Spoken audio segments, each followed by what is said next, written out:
Bismillahirrahmanirrahim. Welcome to DarkTube. Today we will start the pathology course.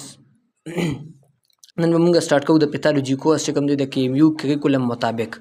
نو په دې کې د پیتالوجي فرست ویک کورس چې کوم دی په هغې کې موږ سره انټروډکشن ټو پیتالوجي، ډیفینیشن اف پیتالوجي، برانچز اف پیتالوجي، ټرمینالوجیز اف پیتالوجیز. د دې نه علاوه چې کوم دی ټرمینالوجیز اف پیتالوجي نه علاوه بیا دلته سیلولر اډاپټیشن. نو انشاءالله په دې ویډیو کې موږ چې کوم دی دا غون ټاپکس کور کوو او بله ویډیو کې به موږ سیلولر اډاپټیشن ډسکس کوو. نو پهله خو چې کوم دی مونږ ته دا پته چې د پری کلینیکل سبجیکټ مطلب څه دی او پیرا کلینیکل. دا یو ډېر غټ پری کلینیکل سبجیکټ چې کوم دی که نه دا هغه سبجیکټ له وایي چې مطلب تاسو کلینیک لا کولو کړي نه د کلینیکل روټیشن نه پهله تاسو کوم سبجیکټ وایي بیسک چې کوم دی نو په هغې کې اناټمي او فزیالوجي دی چې کله ته کلینیک کولو کې او په هغې کې ته کوم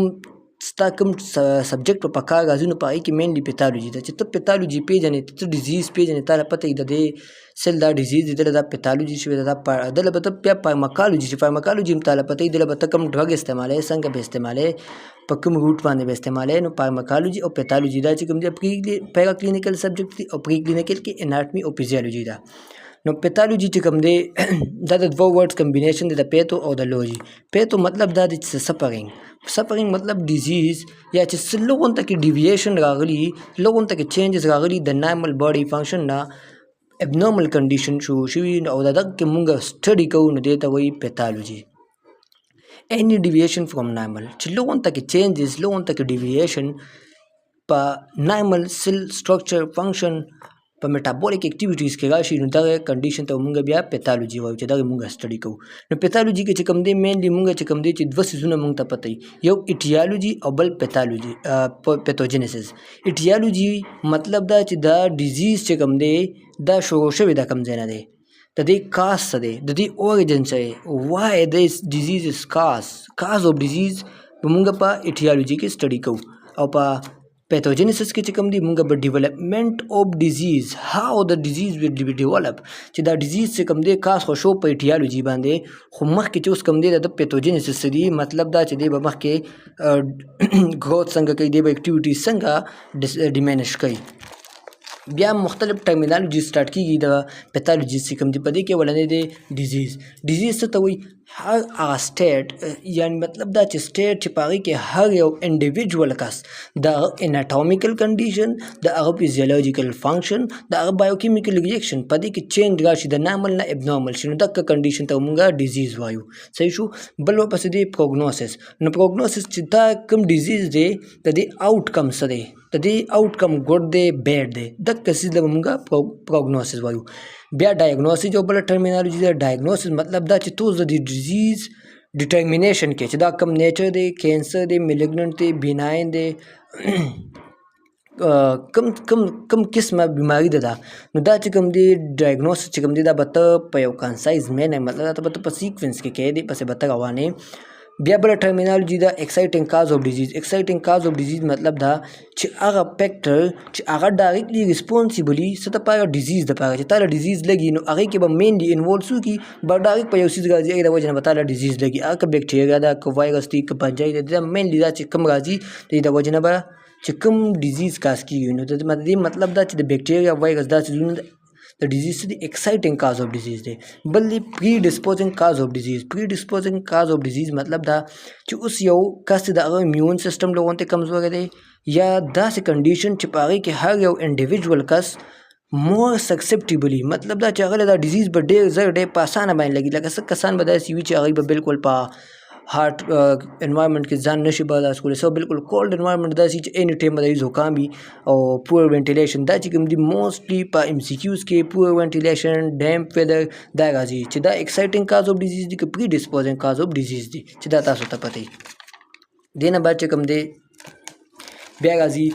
د ډیزیز ټایپ چې اوس ډیزیز دی کم قسمه دی دا څنګه دی نو اکیوټ چې کوم دی اکیوټ ډیزیز اکیوټ څه ته وایي چې تا له ریپټ کو چې ډایرکټ سډن اونسټ چې بس یو ډیزیز د ډایرکټ شروع شي دې له به مونږ اکیوټ وایو. بل کرونیک دی. کرونیک مطلب دا چې یو لکه څنګه چې خلک وایي چې په دله کینسر لګېدلی دی خو ډېر وخت شو بس پته یې نه لګېده اوس اخره کې ساين اینڈ سمټم شو نو کرونیک مطلب دا چې سلو به دا ډیزیز خوږیږي په مزه او د ډیوریشن به لونګ وي او اکیوټ ډیوریشن چې کوم دی د ټایم چې کوم دی اب کمی بیا دی ایډیوپیتیک ان نون کاز نو دی کنډیشن ته مونږ بیا ایډیوپیتیک وایو بیا دی نه بعد ټټراټوجینیک مطلب دا چې یو ډیزیز دی هغه په پلیسنټا باندې کار شو پلیسنټا باندې دا اوس یو مدر دا صحیح شو د پیټس دی چې یو ډیزیز د پلیسنټا کراس کا او د پیټس لا لګي اوس دا څه ډرګ هم کیدی شي چې د مدر خوړلی وي او د دې نه د بیبیز باندې څه افیکټ وي نو دکه چې د مدر نه کم افیکټ وځي په د بیبي باندې د ډیزیز له موږ ټټراټوجینیک وایو بل کنټیجیس دی چې ستا چا سره ډایرکټ سکن کنټیکټ شي لکه مطلب یو کس له سکیبیز دی ته هغه سره کنټیکټ کې شوې داسې هغه تا لګي داسې ډیزیز چې هغه تا لګي نو دی بیا کنټیجیس ډیزیز وایي وینیګل ډیزیز هغه ډیزیز دی چې چا سیکشوال کنټیکټ چې تا سره کې په دک کې باندې دا ټرانسفر کیږي یو کس نه بل کس لا انفیکشیس ډیزیز مطلب دا چې یو پیتوجینیک پرازي یو پیتوجن برازي مایکرو ارګانیزم برازي او هغه به ډیزیز کاس کوي نو دی له انفیکشیس ډیزیز وایي کمیونیکیبل ډیزیز مطلب دا چې ټرانسفر کیږي د یو کس نه بل کس لړۍ په اسانه سره فورمیټیز ویکټر د سیزونه په کمیونیکیبل ډیزیز کې راځي بیا چې یو تاسو مثال یو پیشنټ رالی کلینیک لا نو دک ټیم کې به تاسو یو څو ټرمینالوجیز ډېر زیات امپورټنټ د تاسو لپاره چې تاسو له دې پته وي نو کلینیکل سیګنیفیکنس چې تاسو کلینیک کې چې تاسو له اهمیت څه د څه وي فنکشنل فیچر اف ډیزیز چې ډیزیز به تاسو له څنګه ښکاري د هغې به ساین سمټم سي اوس ساین څه له وایي سمټم څه له وایي دا کنډیشن د دې اوس څه مطلب دی نو ساین چې کوم دی که تاسو څنګه لیدلي اکثر په روډونو باندې هم ساین بورډ داسې لګېدلي په هغې باندې لیکلي چې نو پارکینګ داسې نو څنګه تاسو له ښکاري نو مطلب دا چې ساین به چا له ښکاري ساین به ډاکټر له په ایزي سره ښکاري اب به ډاکټر ویني لکه اوس کارډیک مایمر دی هارټ کنټریکټیویټي ابنارمل دا هارټ ابنارمل کنټریکشن کوي یا سویلنګ او فیټ دی هغه ډاکټر له ښکاري ستا هغه له څه د ویلو ضرورت نشته ډاکټر صاحب دا شی دی بس هغه ډاکټر په خپله باندې ویني بیا سمټم دی اوس سمټم چې کوم دی دا ډاکټر نه ویني لکه مطلب دا تا له زکام دی د دې ډاکټر له څه پته لګي ته الټی کې ستا زړه خرابېږي ستا په سر باندې درد د ډاکټر په سر باندې خو درد نه دی درد خو د ستا په سر دی نو دا څه دي دا سمټم دي او ساینس دي چې کوم به ډاکټر په خپله باندې فایند آوټ کوي صحیح شو بیا بل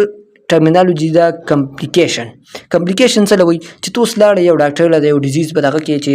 ډاکټر صاحب مال دا ډیزیز کا شوی دی او هغه ته ټریټمنټ شروع کی او هغه ډیزیز په دوران کې یا د ته اپریشن کې سرجری کې هغه سرجری په دوران کې یا د هغې نه بعد چې تاله